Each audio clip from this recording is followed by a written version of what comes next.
ഇൻഷാ അള്ളാഹ് വിശുദ്ധ റമദാൻ ഒരാഴ്ചക്കുള്ളിൽ നമ്മിലേക്ക് കടന്നു വരികയാണ്. ഒരുപാട് പ്ലാനിങ് ചെയ്യുന്നവരുണ്ട്, നന്നായി പ്ലാൻ ചെയ്യുന്നവരുണ്ടാവും, തീരെ പ്ലാൻ ചെയ്യാത്തവരുണ്ടാവും, കുറച്ചെങ്കിലൊക്കെ പ്ലാനിങ് നടത്തുന്നുണ്ടാവും. എന്തായാലും പ്ലാനിങ് വേണം. എന്തൊക്കെ ചെയ്യണം, എന്തൊക്കെ ആവണം, എങ്ങനെയൊക്കെ ചെയ്യണം എന്ന് പല പല കാര്യങ്ങളും നമുക്കൊക്കെ ഉണ്ടാവും. പക്ഷെ സാധാരണ എല്ലാവരും ചെയ്യുന്ന പോലെ നോമ്പെടുക്കുക, വിശുദ്ധ ഖുർആൻ പാരായണം ചെയ്യുക, തറാവീഹ് നിസ്കരിക്കുക എന്നതിലുപരി സംതിങ് സ്പെഷ്യൽ എന്താണ് നമുക്ക് ചെയ്യാനുള്ളത്? എന്താണ് നമ്മൾ പ്ലാൻ ചെയ്തത്?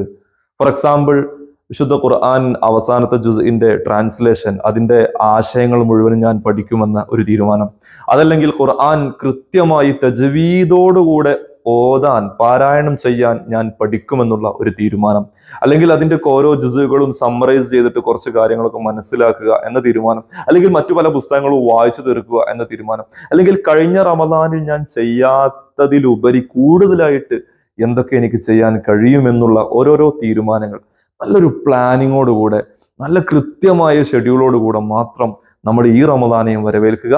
റമദാൻ വരുന്നതിന് മുമ്പായി എൻ്റെ പ്രിയപ്പെട്ട കൂട്ടുകാരെ, നമ്മൾ തൗബ ചെയ്ത് അള്ളാഹുവിലേക്ക് മടങ്ങുക.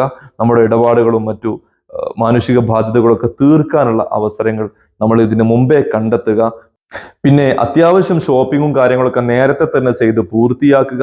റമദാനിലെ ദിനരാത്രങ്ങൾ പരമാവധി വിശുദ്ധ ഖുർആൻ പാരായണത്തിനും തറാവീഹ് നിസ്കാരത്തിനും മറ്റു സുന്നത്തുകളൊക്കെ കൂടുതലായി എടുക്കാനും കൂടുതലായി എന്തെങ്കിലും ചെയ്യുവാനും നമ്മൾ സമയം കണ്ടെത്തുക.